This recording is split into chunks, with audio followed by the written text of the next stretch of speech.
All right, YouTube, how you doing? Welcome back to the channel. It is Wednesday, March 20th. We got a decent-sized NBA slate to dive into in today's video like we always do. We're going to go through each and every one of these games. I'm going to give you my lean on the spread. I'll give you my lean on the total. We'll talk about any player props that I like within the game as well. But as always, keep an eye on the pinned comment for all of my final plays. So when I'm actually rolling with myself, if you do want to fade me and do the opposite, or if you do want to ride with those picks, keep an eye on that pinned comment. Last night, not terrible, not great. We go 2-2. The good news that one of our losses was a half-unit loss. That was the Gary Harris over 1.5 3-pointers made. He shoots 50% from three, and I just wanted more volume. He goes 1 of 2 yesterday. Victor Wembanyama, we kind of explained, I was going to ride that pick until the wheels fell off. He had hit it in 10 straight games. Yesterday, 0 first quarter rebounds. But the Pelicans minus 6.5, that was a cash. And then Jock Landale was our added pick under 6.5 rebounds. Finishes with 3 rebounds. Like I said, 2-2, nothing to brag about, but it's not going to kill us. In terms of, the news turning for the worse here, the ride of the day does not come through yesterday. Luka over 3.5 threes. This is coming in from Colin. Luka 2 of 11 from deep. Yikes, what are you doing, Luka? So unfortunately, Colin does not come through with this ride of the day. Luka only had, I think, he had a triple-double, I believe, but had 18 points, which is just crazy, the bad shooting night from him. So, guys, if you don't know what the ride of the day is, all you got to use is that hashtag ride of the day in the comments. I'm jumping on board with one person's pick, giving you a shout-out in the next video, win or loss. I'm also giving you a shout-out over on my Twitter, at EvGuyBoston. It'll rotate. Actually, it's right here, right now. Make sure to go follow me there. Also on my Instagram, at EvPicks. All my socials will be rotating right around here. But you're getting a shout-out there, win or loss. And if you do hit the ride of the day, we ride with you again. So guys, ride of the day is up for grabs right now. Use that hashtag ride of the day in the comments. And by the way, I don't know if I'm coming down with a sickness or something, but yeah, we just get back from vacation and now my voice is fading fast. I'm struggling here. So if the voice kicks out or anything like that, just bear with me. We are powering through, but let's go ahead and jump into this slate. Make sure you guys are hitting that subscribe button, hitting that like button as well. You guys have been killing it as of late. We're posting so much content. We posted our golf video. We posted our first MLB video of the season, and obviously our daily NBA videos as well. So hitting that subscribe button is definitely something you're going to want to do. So go ahead and do that. But let's jump into game number 1 here. We got the Cavs taking on the Heat. Right now, Cavs 3-point favorites at home. Total sitting at 204. Few injuries that you want to note in this game. As of right now, Jimmy Butler in the starting lineup here is listed as a game time decision. No Tyler Hero and no Duncan Robinson, and also no Kevin Love. Even Jovic for them is a game time decision. And then on the Cleveland side of things, same injuries that they've been kind of dealing with here. Donovan Mitchell, Mobley, Strus, Wade, and Jerome all already listed as out. And I'll say this, in terms of a spread pick, if Jimmy Butler, I don't really care about Jovic, if Jimmy Butler plays, I do like the Heat plus the points in this one. I've already seen a couple books move this to 2.5, so if we could still get it at +3, I like the spot here. Cleveland coming off of a win against Indiana a couple nights ago. Miami coming off a tough loss against Philly. Low-scoring game. That was a 98-91 game. But the defense still has been pretty good. Their last 4 games, 100 points allowed, 95 points allowed, 101 points allowed, and then 98 points allowed. So this should be somewhat of a defensive game overall. And if it's going to be a low-scoring game, potentially, not even in the 200s, I'll take those 3 points. But it's all, I guess, predicated on Jimmy Butler playing. So we'll keep an eye on the injury report, but I don't mind that spot if he does play. And I kind of mentioned, I think this is a low-scoring game, similar to how we kind of talked about the Magic and the Charlotte game yesterday. I do see why this is such a low-scoring game. I do think it's going to be low. Maybe I lean towards the under, but I don't think it becomes a final play just because that is such a low line, right? I feel like I'm handcuffing myself if I take that. So I'll lean under. I don't think that becomes a final play. In terms of player props, I got a couple that I like. First one we're going to go look at for plus money here. Karis LeVert, under 3.5 first quarter points. He has definitely been more, delegating and passing the ball. The dude's averaging tons of assists and potential assists without Donovan Mitchell and company in the lineup. He's not really looking for his own shot here. So I do like his spot. The problem is when they played earlier this year, he had 9 first quarter points. So that could be tough. And 3.5, I can see why someone might be like, I'm not taking that because it is only 2 buckets, right? You can luckily have 2 buckets if you're an NBA player, but still, I like this spot. He's hit the under in 8 of his last 10. He's hit the under in 15 of his last 20. And this is obviously a decent Miami defense, right? We just talked about it. I don't think that he's going to be looking to score right off the rip. So give me the under 3.5 points for plus 104 odds right now over on FanDuel, minus 115 and minus 110 on DraftKings and Caesars. So we're getting plus money value on FanDuel. Other books have this in the minus. So you got to love that value there. Second player prop I'm considering here would be Jimmy Butler over 1.5 steals plus blocks. I kind of considered his over 1.5 steals alone. That's definitely the spot in which Cleveland struggles here, and that would be for plus money, but the safer play may be looking at his steals plus blocks here. But Cleveland on the season allowing the 4th most steals to the opposing small forward position, so I do like that spot. And again, they don't have all of their normal ball handlers in here, right? You have Okoro, Niang, even Karis LeVert now. Those are guys that, I guess are obviously well capable, but it's not Donovan Mitchell. It's not Evan Mobley. So I think Jimmy Butler could have a few opportunities that he might not have with those guys in the game. So I like him for over 1.5 steals plus blocks as well. Next up, we have Detroit taking on the Pacers here. This is a game that I'm not all that interested in when it comes to the spread because, one, I think it's too little to give Detroit, right? But two, 9 points seems like a little bit too much to give the Pacers. So honestly, if I had a gun to my head, I may actually look at Detroit plus the 9 points here. I think Indiana wins this game, but maybe by 6, 7, or 8 points. 9 seems like a little bit too much, but I don't mind taking a peek at the total. Interestingly enough, the Pistons, both these teams play with fast pace. We know that. Not the most efficient offenses, but in terms of this line, they've cashed the under. So Detroit's cashed the under in 9 of their last 10 to this line, and the Pacers have cashed the under in 7 of their last 10 and in 5 of their last 6. So all of a sudden, this line's set at a number in which neither one of these teams has really been, close to or anything like that in a few games in terms of their recent history. So why is it set at that line, right? I'm going to trust why that line comes out where it is and take the over. Again, both these teams do play with fast pace. I believe last 10 games here, Indiana's 6th fastest, and then Detroit is either 4 or 5 in terms of pace over the last 10. So definitely should have some fast pace here. But yeah, I'm more or less reading that line and saying, okay, well, this is a line that neither team has been consistently sniffing, yet it's still there. And in terms of, where it opened up and everything like that, it's kind of telling that I think it opened up at, I want to say at 231 or something like that. So it's already moved up. I like the over in this spot now. Player prop, I don't mind, and it's something that we've been cashing 3 straight games here. He gets close, but he has not broken the mark there. Aaron Nesmith under 4.5 rebounds. Is Detroit a great rebounding team?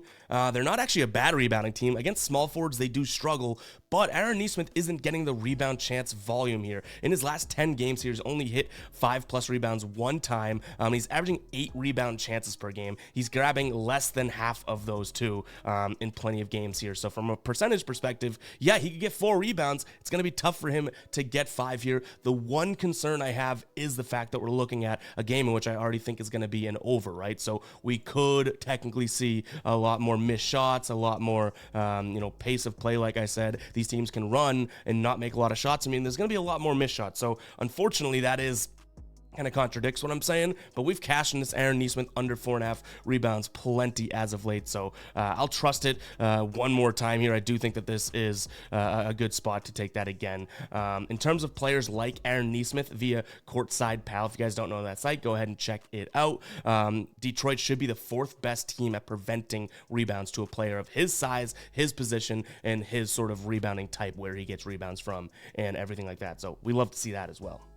All right, guys, before we continue on with the slate, I do want to talk to you about OddsJam because they are a great tool, and they have tons of tools over on their platform that help people like you and me become more profitable sports bettors. We're on the sportsbook screen right now. I'm going to filter to player rebounds so we can literally look at a real-time play. I just talked about Aaron Nesmith under 4.5 rebounds, right? We can literally find him. We could search his name up here, but we'll go ahead and find him naturally, and then we'll say, okay, well, what is the best line here? So under 4.5, you could see average odds minus 142. You can look at all the sports books you have. All right, Caesars minus 129. That may be a good spot to throw it in. DraftKings also under the average odds. You can always get your best odds using this screen. You could filter to just sports books that you have access to as well. But super, super cool screen. They also have the arbitrage screen, which is probably my first or second favorite tool that they have to offer. What arbitrage is you're allowed to go in, find plays using multiple sports books that you can guarantee profit. For example, Kings first half team total over 61.5 on Fanatics. You could say, all right, let's say we put $100 on that, right? And the Kings under 61.5 total over on FanDuel. You could put 85 on there and profit $1. You might be thinking, oh, that's a lot of risk for just $1. It's no risk at all. They have to score either under or over that 61.5. So you're finding odds discrepancies between two sportsbooks and able to go and kind of target that. And then we have the faithful, old faithful here, the positive EV screen. You can see missed price lines in the market here. For example, this plus 980 here. It's Darwin Blanche, right? First set money line. I know nothing about tennis, but we can click into this. Plus 980 average sportsbooks odds actually at 762. You can see Caesars, ESPN Bet, even Bet Online, all below the 750 mark. Right here, FanDuel, plus 980. Does it guarantee that it cashes? No, but what it does do is gives you the best price out there, guys. If you want to check out OddsJam and check out any of these tools, go ahead and use the link in the pinned comment. You'll get 7 days free with that link. And if you want a little additional there, use code GUYBOSTON when signing up. You'll get 25% off. Go ahead and check out OddsJam, guys. That link will be in the pinned comment, and use that code GUYBOSTON. Let's jump back into the slate. All right, next up, we have the Celtics hosting the Bucks here. I'm kind of surprised by the spread, to be completely honest. Now, there are tons of injuries, or not tons, but some major injuries to note. Game time decision, Giannis. Game time decision, Drew Holiday. Game time decision, Jaylen Brown. So anything can get shaken up by even one of those guys being out, right? Especially Giannis on the Bucks side of things. I have a tough time believing he won't play, but this line almost looks like he may not, right? He didn't play. I don't think he played in their last game. So is he saving himself here? They do have a game tomorrow as well. Definitely something to monitor, but this is obviously a major injury. And I guess even if he does play, I'm trusting the books that they set this line at 8.5. Now, I am a Celtics fan. Maybe I'm a little bit biased, but they're playing some damn good basketball. I can't really bet against them right now. So whether or not I pull the trigger in terms of a final play, I don't mind the Celtics here in this spot. In terms of the total, 225.5. Last time these two teams happened to play one another, we had a 135 to 102 game. Bucks won that. The time before, which is also this season, was a 119 to 116 game. So we've seen two unders to the line that they've hit so far, but 225.5 is a lot lower than the totals that they've had before. Before it was 236.5 under in that first meeting, and then 248 also an under in that spot. So I do think that this game has a chance to go up and over. In terms of pace, both of them are kind of middle of the pack right now, and we know the Celtics are going to play, score a lot. Second scoring team in terms of points per game over their last 3 games here. And the Bucks, honestly, right behind them at 6 over their last 3. So I think there's a lot of spots here for scoring to happen, even though both these teams can play some good defense. And we know that, the Bucks, I guess, kind of coming out of the All-Star break, went on a little bit of a tear defensively. They've slowed down to some degree, but still what I would say is a team that can play some defense, right? But I think the offenses of both sides are better. So I'll take the over in this spot. Now, when it comes to player props, Jaylen, Drew, and Giannis kind of bogging this one up. Like, I do want to player prop action in this game, but we don't have many lines out right now because we're still waiting. So keep an eye on the pinned comment to see if we roll with anything. If I have to explain something like that, I'll post it as a YouTube short over on my Instagram and on YouTube, obviously, kind of giving you exactly why I like it, just like I did with Jock Landale yesterday, right? Made a whole video separate because I wanted to explain why I like that additional play. Keep an eye out for that. But as of right now, no player props to note. Next up, we have Toronto taking on the Kings. This is a spread that is just so big, and it makes me fearful to take the Kings. But if you look at Toronto's roster, how can you not, right? No Barnes, no Barrett, no Chris Boucher, Jakob Poeltl quickly. Everybody and their grandmother's ex-boyfriend is out for Toronto, so I can't help but look at this and say, okay, fine, give me the Kings minus the points. Do I love riding with the Kings here on the road? In a spot in which they have to win by 12 points to cover? No, that may keep it from being a final play, but I just cannot confidently look at this Toronto team and say, yeah, sign me up for that action, right? So kind of by default, I'm going to be looking at the Kings here.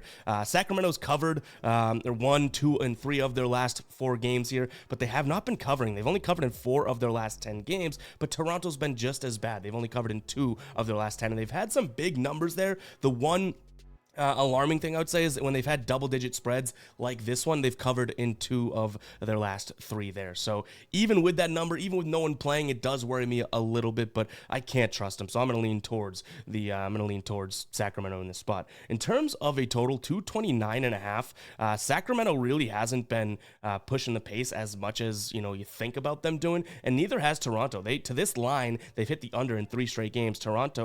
Sacramento's hit the under in 4 of their last 5 to this line. So I'll slightly lean towards the under as well. In terms of what we're looking at player prop wise, I'm only going to be throwing this one out there because it is plus money as of right now. Over on MGM, you can get it for plus 10 and for plus 100 over on DraftKings is your best value. Shout out to OddsJam for us being able to find the best lines. But I like Keegan Murray under 6.5 rebounds now. He's hit that in 2. He's hit the over in 2 of his last 3 games. But when you look at it from a season perspective, he's hit the under in 73% of games. He's hit the under in 2 of his last 3 against Toronto, 80% of his last 20. 8 of his last 10, and over his last 20 games here, averaging just 8.7 rebound chances per game. So I look at that and say, okay, well, he's not getting that many rebounds. Now, is he getting his rebounds when he gets those chances? I guess yes, he's grabbing more than half of them. But 8.7 rebound chances, he needs 7 to hit the over here. I don't think that math is mathing. So I'm going to lean towards the under here for Keegan Murray as well. My one concern is, again, nobody's playing for Toronto, so they could just be him ripping paper to get rebounds. Super, super easy. So that's the one thing to keep this from being a final play, but the data looks good. It's just a matter of, can I trust that team to kind of box them out and stuff like that. All right, next up, we have the Thunder taking on the Jazz. Right now, Thunder 14.5-point favorites. This Utah team, What a against the Timberwolves, what an ending to that game. They were 7.5 point. The two Minnesota games ago, they're 7.5 point dogs, and what's his name hit a 3 at the end. That was heartbreaking. But they're coming off of 2 straight losses to Minnesota. OKC coming off of 2 straight wins, but they've really been struggling to cover the number, which is crazy. They've only covered as the best, against spread team or one of in the league, right? They've only covered in 3 of their last 10. Now that's because they're laying these big numbers like this one, 14.5. So I'm going to trust that trend and hope that Utah just stays in this game to some degree, okay? Do I think that Utah wins? Do I really trust them? No. Jordan Clarkson out, Lauri Markkanen out, John Collins game time decision. It's not the best spot for them, but OKC just hasn't been covering these big numbers. So do I have the cojones to take Utah plus 14.5 against OKC, who's obviously a very, very good team? Potentially not. They're the number 1 seed in the West, right? It's tough, but I don't really feel comfortable laying 14.5 points as OKC. So it could be a spot in which we do that. And this is a weird spot. So they had an away game against Memphis. Now they play Utah, and then they travel to Toronto to play them in Toronto for a long East Coast road trip. May not be the best spot for OKC either. So I'll take Utah plus 14.5 points, almost reluctantly though. In terms of a total here, 231. These two teams, in terms of their last meeting, was about a month and a half ago, and it wasn't over. Utah wins 124-117. They played a few times this year, and they have 3 straight overs. No reason for me to believe that this one goes under, so I'll lean towards the over in this spot as well. And then from a player prop perspective, nothing exactly jumping off the page to me in this one. All right, before we jump into this game, I do want to know in the comments, who do you guys think is a dark horse candidate to make a deep playoff push? Not necessarily like a championship run. Maybe you do want to say championship run, but a team that maybe right now isn't necessarily cruising and looking all that great in the standings, but a team that you do believe can kind of turn around and kind of click right around, as the season comes to an end, maybe into the playoffs, that type of thing. Who is your dark horse team in the NBA right now? Let me know in the comments. Very, very, very curious to see what kind of the consensus is there. But let's jump into this game here. We do have Golden State taking on Memphis. Golden State laying 10 points, which I wouldn't say that I'm totally comfortable with. Golden State hasn't covered a 10-point spread, or in terms of their last 10 games here, if they were 10-point favorites, they haven't covered that in 6 straight. But this Memphis team just is not trustworthy, right? Another team that's just super injured. My eyes get tired reading their injury report, so can't necessarily trust anything there. I'll lean Golden State minus the points. Total at 219.5. I guess I'll lean towards the under too. Like, that's a very low number. I would lean towards the under in the game because I don't really trust, Memphis kind of contributing, but I could probably be convinced into looking at a Golden State team total over potentially, but those totally contradict each other, right? So we'll see what we end up with there. I doubt anything really becomes a final play here. In terms of a player prop play, I may talk myself into Steph Curry under 5.5 assists. He's only averaging 8 potential assists over his last 10 games here, so he'd have to capitalize on a bunch of those, almost 75% of those, just to be able to cash that line. Can he do it? Yeah, he's Steph freaking Curry, right? So that's a slight lean right there.